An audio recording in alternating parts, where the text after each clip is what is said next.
بسم اللہ الرحمن الرحیم۔ ناظرین، ہم آپ کے سامنے رکھ رہے ہیں حضرت مولانا شبیر احمد عثمانی کون تھے۔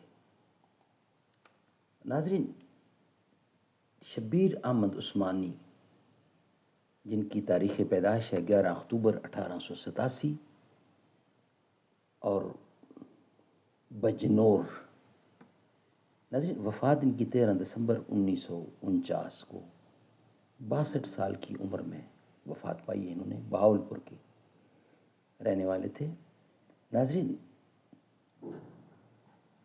شبیر احمد عثمانی ولادت 11 اکتوبر 1887 اور وفات 13 دسمبر 1949۔ ایک عالم دین تھے جنہوں نے 1940 کی دہائی میں تحریک پاکستان کی حمایت کی۔ وہ ایک مذہبی عالم، مصنف، خطیب، سیاستدان اور مفسر اور حدیث کے ماہر تھے۔ ناظرین، ولادت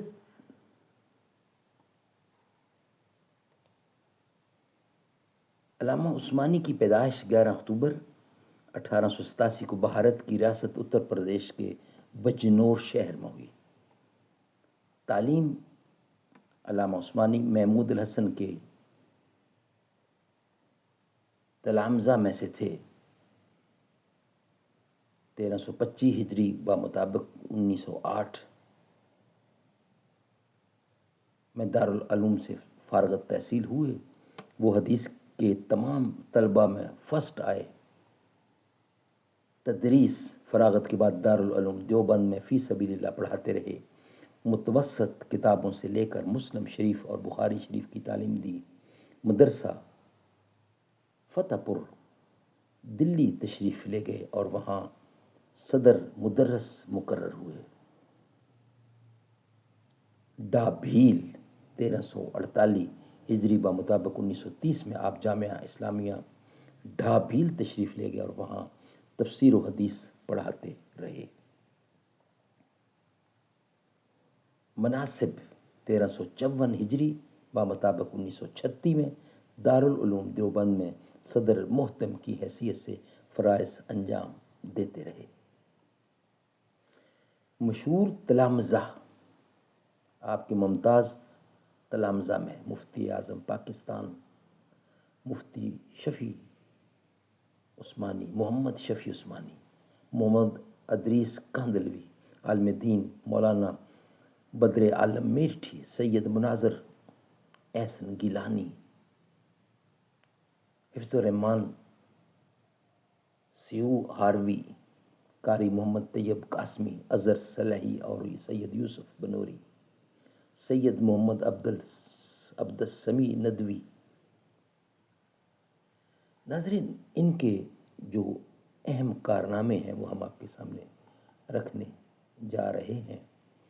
اہم کارنامے، آپ کی تمام زندگی خدمت اسلام میں گزری اور آپ کے کردار نے مسلمانوں میں زندگی کی روح دوڑا دی۔ سیاسی اور ملکی خدمات میں آپ نے بڑھ چڑھ کر حصہ لیا۔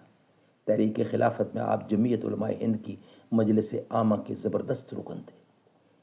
مسلم لیگ میں شریک ہو کر تحریک پاکستان کو تقویت بخشی اور ایک جماعت جمعیت علماء اسلام کے نام سے تشکیل دی، جس کے پہلے صدر آپ منتخب ہوئے۔ کشمیر کی جدوجہد آزادی میں بھی نمایاں حصہ لیا۔ پاکستان کی قومی اسمبلی کے ارکان ہونے کے باعث آپ نے پاکستان کی دستور ساز اسمبلی میں قانون اسمبلی کی تجویز یعنی قرارداد مقاصد کے نام سے پاس کرائی۔ غرض یہ کہ تحریک پاکستان میں اگر ایک طرف دنیاوی حیثیت کے لوگوں کی خدمات ہیں تو دوسری طرف اتنی ہی علامہ شبیر احمد عثمانی کی دینی خدمات ہیں۔ 14 اگست 1947 کو انہوں نے سب سے پہلے پاکستان کا پرچم لہرایا۔ ناظرین، 13 دسمبر 1949 بمطابق 22 صفر المصفر 1369 ہجری کو 11:40 پر بروز منگل 64 سال کی عمر میں خال کے حقیقی سے جا ملے۔ سبحان اللہ، سبحان اللہ۔ ناظرین، یہ تھا مختصر سا تعارف حضرت شبیر احمد عثمانی کا، جنہوں نے پاکستان بننے کی بہت بڑی خدمات ہیں ان کی۔ ناظرین، انشاءاللہ نیکسٹ ولاگ میں انہی کے متعلق کچھ اور معلومات ہم آپ فراہم کریں گے. یہ ولاگ ہمارا یہاں ہی مکمل ہوتا ہے. صدق اللہ العلی العظیم و صدق رسولہ النبی الکریم ونحن علی ذالک من الشاہدین والشاکرین والحمد للہ رب العالمین.